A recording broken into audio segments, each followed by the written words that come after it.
வணக்கம் and welcome MTPT real estate Chennai. இன்றைக்கி நம்ம பார்க்க வந்துருக்க ப்ராப்பர்ட்டி பார்த்திங்க அப்படின்னா ஈஸ்ட் தாம்பரம் வந்து பார்த்திங்கன்னா நமக்கு 200 அடி ரோடு பெருங்கலத்தூர்லேருந்து ஈஸ்ட் தாம்பரம் அகரம் தென்னுக்கு பைபாஸ் போட்டிருக்காங்க இல்லையா, அந்த பைபாஸ் வந்து பக்கத்தில். ஸோ இதுதான் பைபாஸு.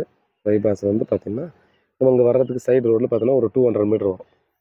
ஸோ இங்கே வந்து பார்த்திங்கன்னா நார்த் ஃபேஸிங் 30 ஃபீட் ரோடில் பார்த்திங்கன்னா நமக்கு 100 அடி ஃப்ரண்டேஜில் 1 ஏக்கருங்க பம்பு செட்டோட இருக்கிறது.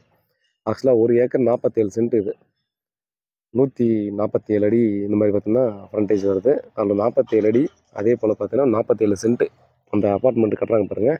அதுலேருந்து அப்படியே ஸ்கொயராக அவங்க வந்து எடுத்துப்பாங்க.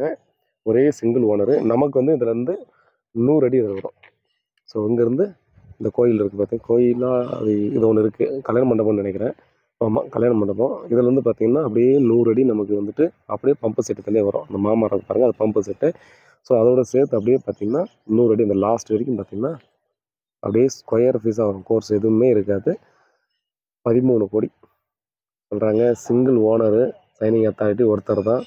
நீங்கள் வந்து பார்த்திங்கன்னா பில்டர்ஸ் எல்லாம் பார்த்திங்கன்னா உடனே வாங்கிட்டு அப்பார்ட்மெண்ட் ஃப்ளாட்ஸ் கட்டலாம், இல்லை இண்டிவிஜுவல் வில்லாஸ் கட்டலாம், எல்லாத்துக்கும் யூஸ் பண்ணுற மாதிரி வரும். நீங்கள் பாருங்கள், இமீடியட்டாக சேல்ஸ் ஆகிடும். இந்த 200 அடி ரோடு வந்து பார்த்திங்கன்னா இங்கெல்லாம் போட்டு முடிச்சிட்டாங்க. இன்னும் கொஞ்சம் மட்டும் தான் கனெக்ட் பண்ண வேண்டியது இருக்குது. ஸோ அந்த கனெக்ஷனும் பார்த்தா தார் ரோடு மட்டும் தான் போடல, எல்லாத்தையும் கொட்டி ரெடி பண்ணிட்டாங்க. 200 மீட்டர் தான் வருது அந்த 200 அடி ரோடுலேருந்து.